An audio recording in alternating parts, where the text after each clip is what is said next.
All right, if you are struggling with your clawhammer banjo rhythm, I'm here to help. So no matter how fancy something sounds when someone's playing clawhammer banjo, it's all coming from that basic bum diddy banjo stroke, right? Just the bum diddy. And if that's not rock solid, nothing's going to sound quite right for you. So I'm going to give you a few tips here. These are things that I've learned over the years that have really helped my rhythm, and I think they will help yours as well. All right, so if you're brand new to the banjo, if you're really just kind of picking it up and getting acquainted, I'm going to put a link in the description to my totally free 90-minute video course. It's a quick start guide to the banjo.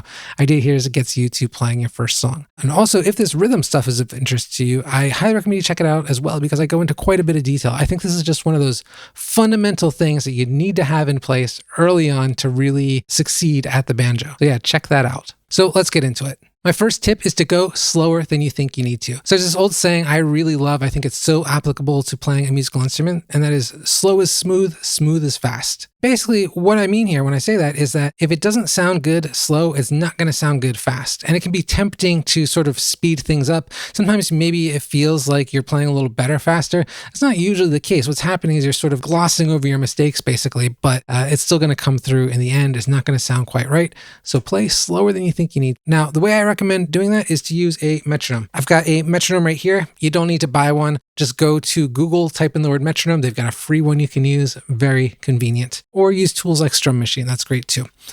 So when I practice slow, I might just kind of throw this on, play with whatever I'm learning.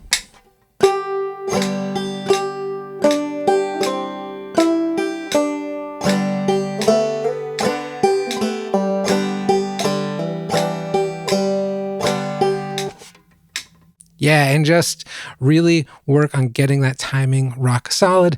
And when I speed up, then it's going to sound really good. My second tip is to become the metronome yourself. Use your arm as a metronome, and this is really convenient. So you see how when this is going,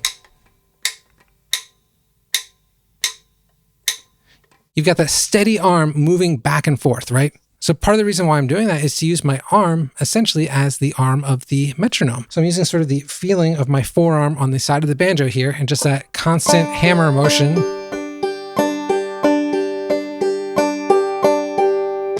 And kind of using that to help keep the beat. If I just sort of constantly have this steady motion going, it's going to be much harder to play out of time. And so I'm not, if I miss the note or whatever, I'm not stopping to figure out what it was. I play a wrong chord, whatever. It doesn't matter. This stays the same through the whole thing, no matter what. And obviously I'm exaggerating it here. You'll see it quite a bit less when I'm, playing, especially at speed. But like you might notice that my arm is just always going on the hammer motion. That is steady. It doesn't change no matter what happens. If something goes wrong, whatever, I'm just keeping that steady motion going. And when you feel that, it's really helpful. All right, so my third tip is to keep the beat with your thumb.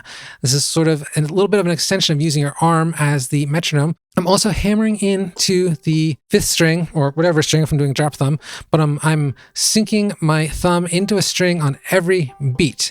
And I can kind of use that if I'm paying attention as almost a drum beat. So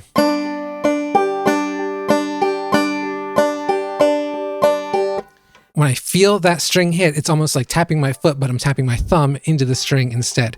And as you get used to that too, feel free to kind of tap the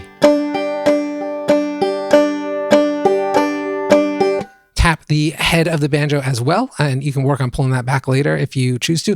But yeah, keeping the beat with your thumb is actually super powerful and a really good way to keep time. All right, so use those 3 tips, work on your clawhammer banjo rhythm, and I'll see you next time.